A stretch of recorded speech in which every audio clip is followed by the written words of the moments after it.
Alright, so we're gonna open the water valve now.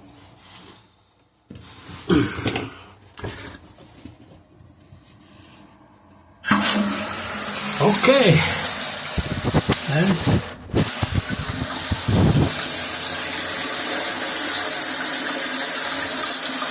tank is filling right now with the water.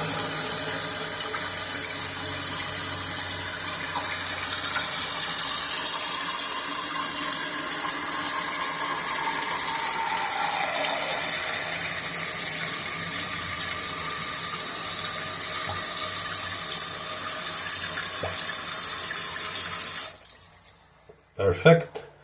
We have full. All right. And all we gotta do to test it is flush.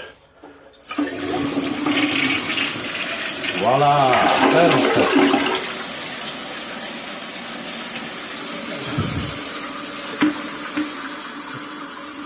All right, guys. I hope that was helpful for your DIY project, installing the toilet.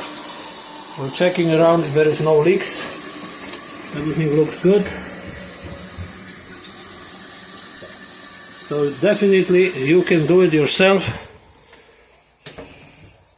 Okay. Thank you for watching.